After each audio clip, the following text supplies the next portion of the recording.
Okay, this is chapter 29. I've got a pretty extensive review here for this chapter, so that's good. So, just to go through the learning objectives at the beginning here, we want to understand why wages tend to change in response to output gaps and inflation expectations. We want to describe how a constant rate of inflation is incorporated into the basic macro model, explain how AD and AS shocks affect inflation and real GDP. We want to explain what happens when the bank validates demand and supply shocks, understand the three phases of disinflation, and explain how the costs of disinflation can be measured by the sacrifice ratio. So same as last time, I'm going to go through a quiz to start, and then go through my notes, and then we'll do a live quiz at the end. So let's see here. Question 1. Suppose economists were able to measure frictional unemployment as 3%, cyclical unemployment as 2%, and structural employment as 4%. Then we would know that. Okay, so let's go over down.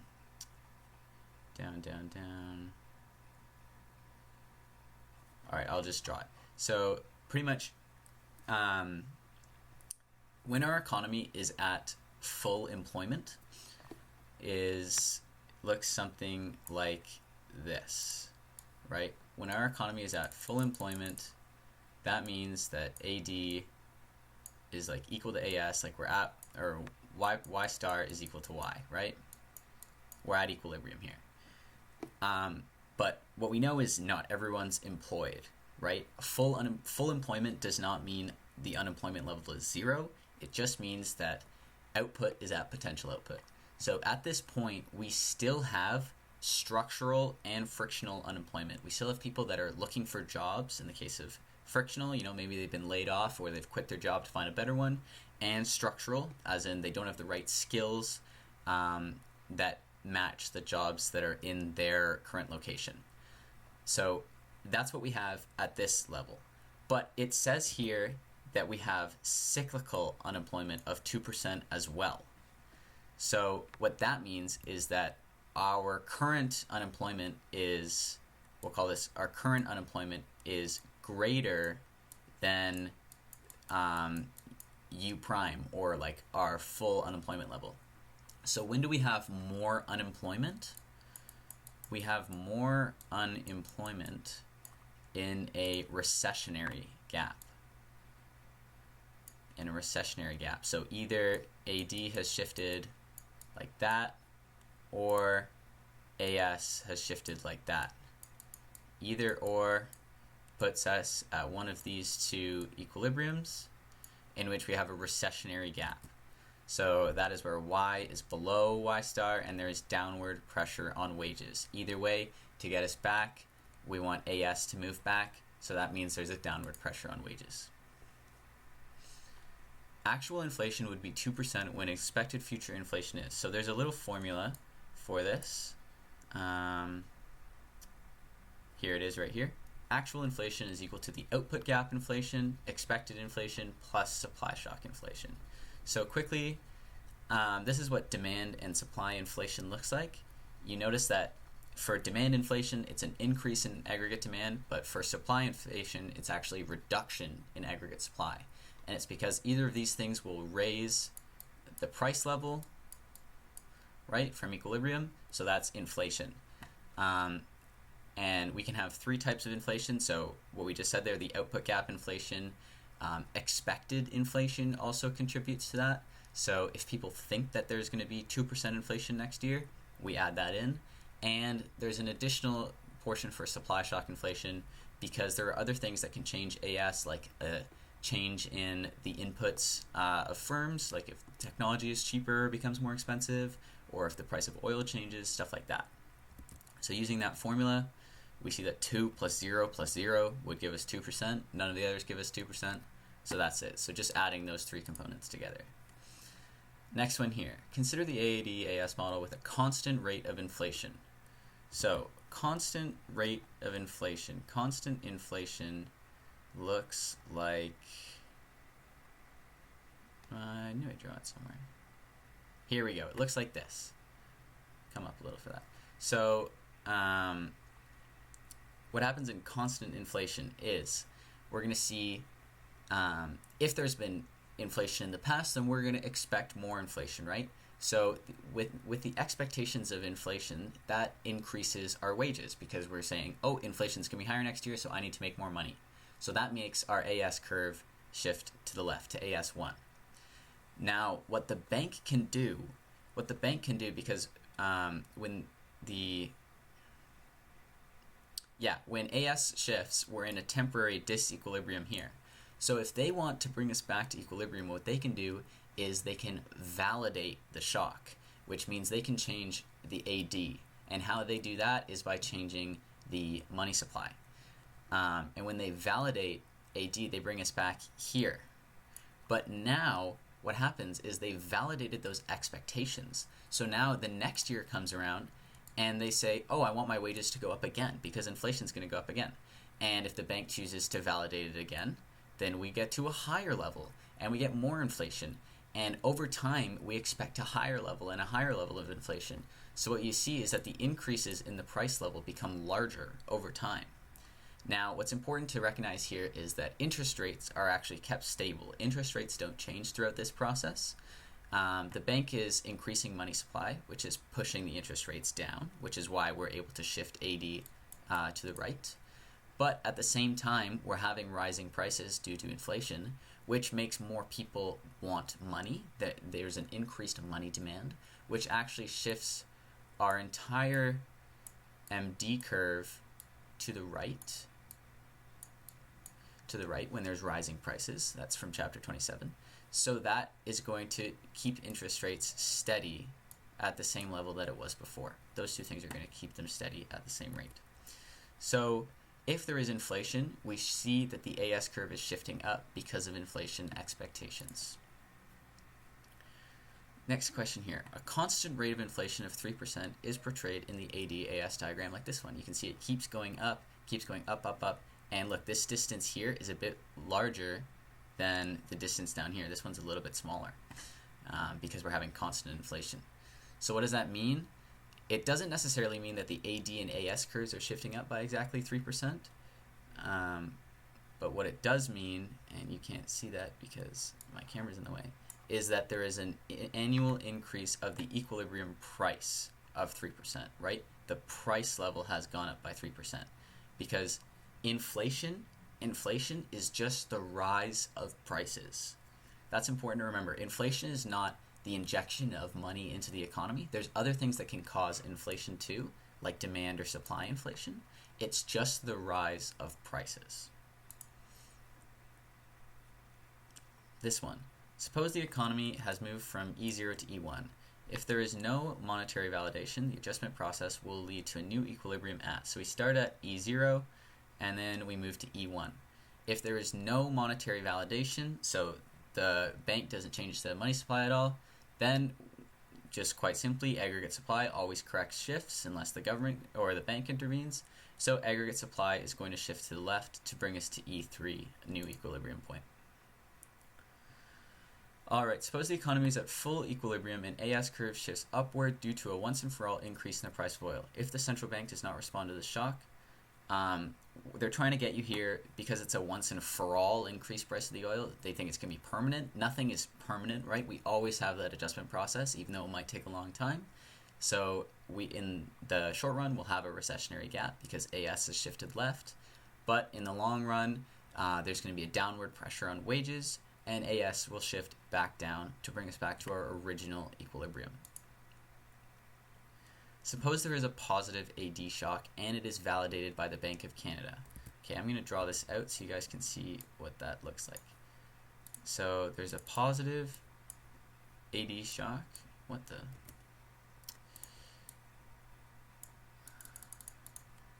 So AD,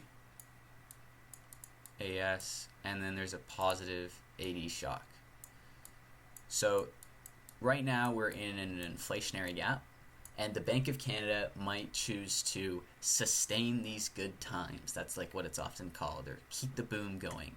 And what that would mean is that they're going to shift AD farther to the right, to AD3. So by the time aggregate supply has adjusted to AD2, we're at a new equilibrium over here. So we're at kind of a increased potential output is what happens. And what that means is if they keep doing that, if they keep validating, if they keep increasing it, we're going to have constant inflation. As we just saw, we're going to have constant inflation. So there's a risk of constant inflation. The Bank of Canada has formally adopted an inflation target of 2%. One important reason for this is so that they avoid validating those shocks. They avoid the temptation of that because it could lead to accelerating inflation, which is what happens if we have constant inflation for a long period. We saw that the gap gets bigger. That's accelerated inflation. A contractionary monetary policy that has been imposed to reduce a sustained inflation will most likely. So if there's sustained inflation and then we have a contractionary monetary policy, which means we're raising interest rates, what's going to happen? Our AD curve is going to shift to the left. We're going to be in a recession, but that recession will be short if expectations are forward-looking. That's down here. So if expectations are forward-listening, so when the bank announces, hey, this is our new interest rate, then expected inflation is going to fall because people are going to go, oh, the bank just announced this interest rate. They're going to listen to the bank, and that'll happen more quickly. There will be less of a recession. But whenever there is a contractionary monetary policy, that's going to decrease aggregate demand, right? Because contractionary monetary policy means raising interest, which means lowering investment, which lowers AE, which makes AD go to the left, which puts us in a recession over here. Jesus Christ, that fan is loud. Whatever. And last one, the sacrifice ratio. That's just a formula. And I've got it over here somewhere. Maybe. Here it is. Sacrifice ratio is the cumulative loss of real GDP as a percentage of potential divided by the percent that GDP has fallen. I think that's literally what they just put here. Yeah, it's real GDP, not potential, and it's a division, not an addition. So those are the only two that matter. Okay, so now to go through my notes a bit. So we went over that. So this is just a diagram that shows the inflation over time in Canada. So these two high points are called the twin peaks of inflation.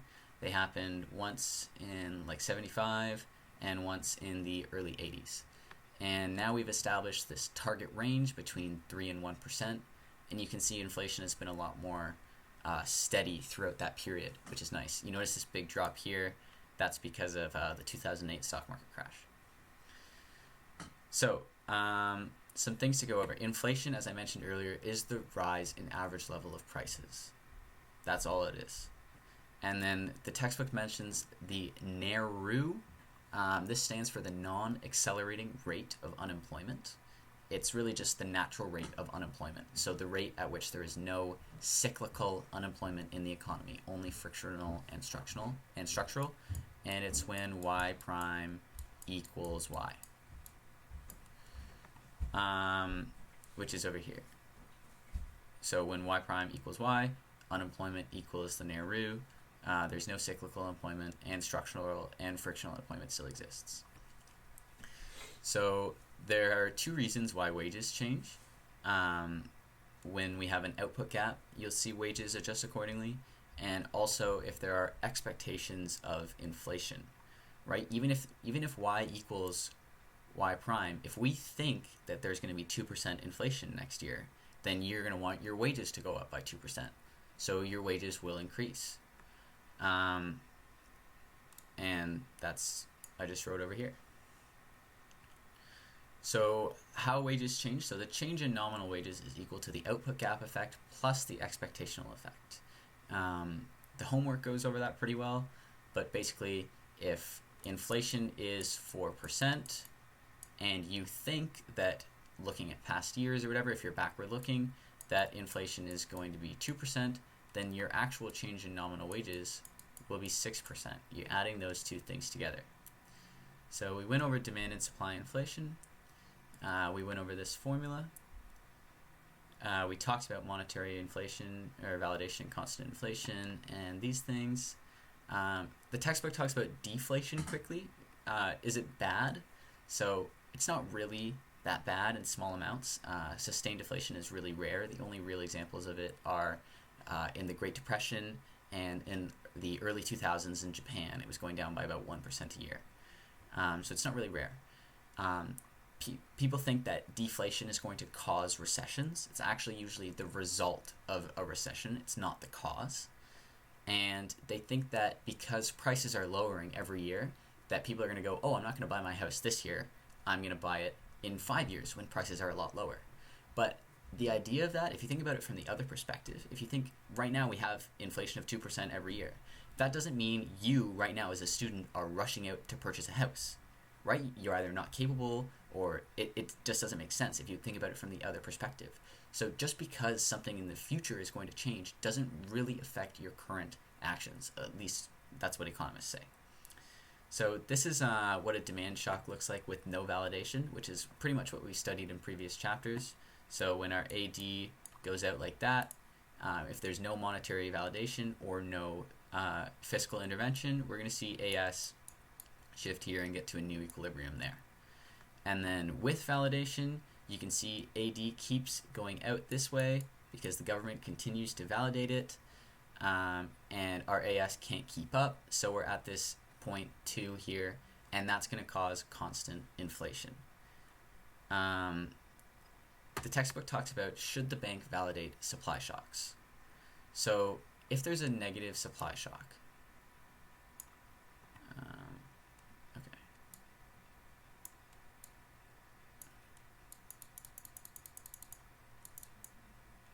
AS, AD. If there's a negative supply shock, the bank could validate it and bring us a new AD over here, right? That would be them validating the supply shock.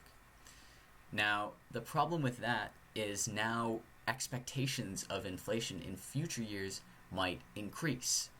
And what does that mean if people think that there's going to be more inflation in future years? Well, then our AS curve, AS2, AD2, then we have more wage increases as people think there's going to be more inflation, and that's going to have to cause more validation. And it's just going to continue to go up and up and up and raise the price level and raise inflation. And that's called a wage price spiral. A wage price spiral. And how you stop that pretty much is the bank just stops validating, and then instead of aggregate demand shifting, what we'll get is aggregate supply would go back, right? Because aggregate supply always adjusts eventually.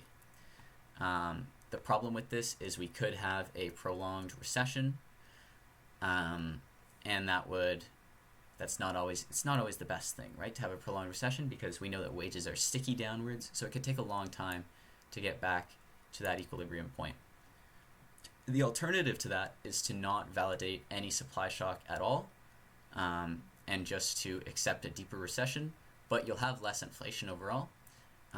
So Canada and US did opposite things. Canada did validate during OPEC, and the US didn't. OPEC was where a bunch of countries that had most of the oil conspired together to raise the prices of oil, and because oil is such a big input for firms, it really affected like countries worldwide, shifted the AS curve to the left all over the world, and so that would cause a recessionary gap.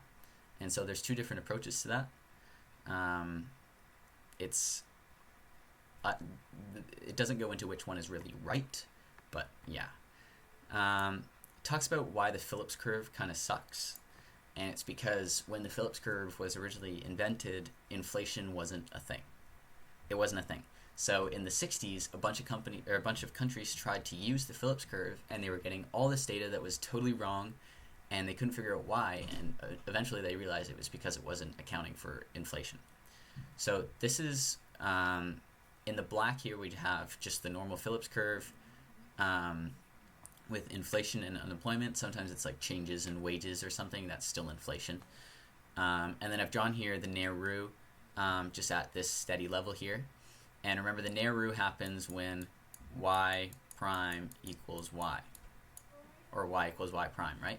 So that would be, in this case, right here at this point on my ADAS curve. Move that over a little bit. So what then happens is, what happens if we have an increase in AD for whatever reason? Well, that's going to, if the bank or the government does nothing, that's going to make our AS curve shift, and we're going to have to get to this higher level, and we're going to have some inflation, right? We're going to have some inflation as prices go up, as price level rises. Well, what does that mean for our Phillips curve? Well, notice that right here now, we're back with y equals y prime. So what that means is if we have to be on this same level, the same level. So when we have inflation, our Phillips curve shifts up, and it becomes this red one. And this is what's called the augmented Phillips curve. And it's a bit more accurate. So I talked in the last video about Milton Friedman.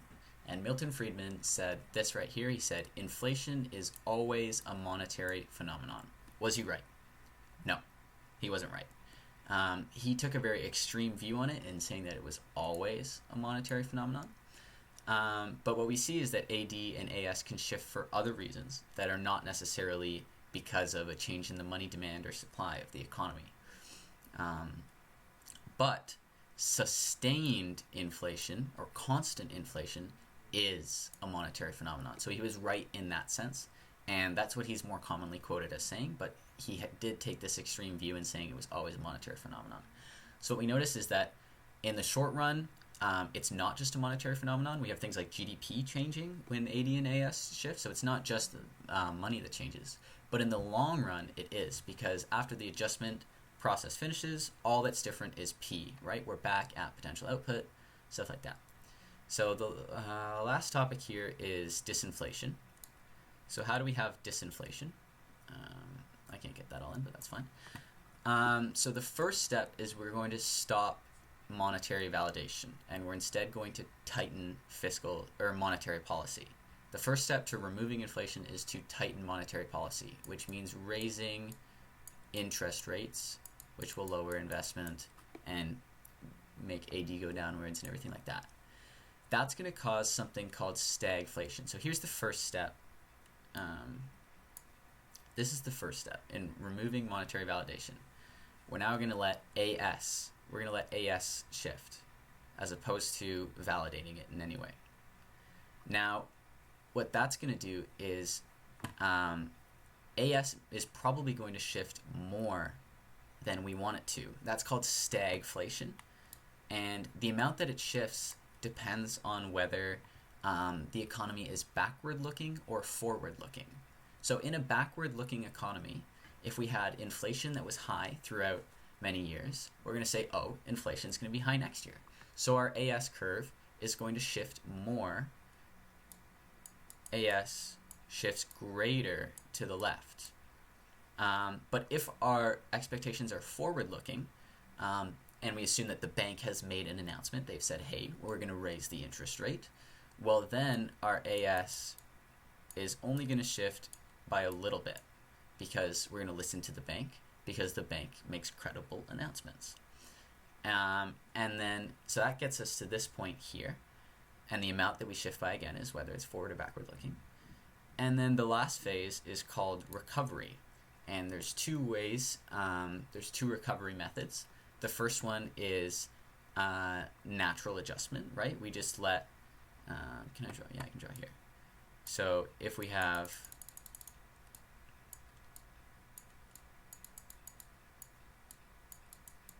so our AS curve has shifted too far over here. Well, in the long run, we're going to see the AS shift back over here, AS3, and bring us back to potential. Problem with that is wages are sticky downwards, it takes a long time, it will be a more prolonged recession. The other method is to use expansionary monetary policy. to then lower interest rates, which would increase aggregate demand. So if instead, instead of shifting AS, we shift AD back here. There's a problem with that though too. There's a problem with that as well, and that is that now people might expect that we're going to have more inflation in future years. And the whole process starts again. We might have AS shift over to the left again, etc., etc. That just kind of continues. So there's risks with both of them. That's for the government to decide, right? We'll talk about the cost of deflation. So the cost of deflation is known as the sacrifice ratio. And the formula for that is the cumulative loss of real GDP as a percentage of potential divided by the percentage that GDP has fallen. So I'll illustrate that with an example quickly. So if inflation was reduced by 4%, and in that time we can say the loss to GDP was $80 billion, and potential GDP was $800 billion. Well then, the loss of real GDP as a percentage of potential would be 10%, right? This loss, 80, is 10% of 800. And then we know that inflation was reduced by 4%. That's the percent that GDP has fallen. It's inflation, the amount that inflation has fallen. So 10 divided by 4 is equal to 2.5. So we can say our sacrifice ratio, our SR, is 2.5, which just means that it costs 2.5% of real GDP for each percent that inflation is reduced. So this is kind of on a diagram here. So if you just look at this is just our GDP over time. So before, y equals y prime, and then we go through this whole process of disinflation, but at the end, again, we have y equals y prime. We get back to potential output.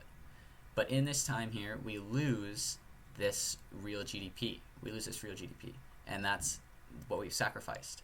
But if we look at our inflation rate's gone down a lot. So it's good for us in the long run, right? And that is it for this chapter.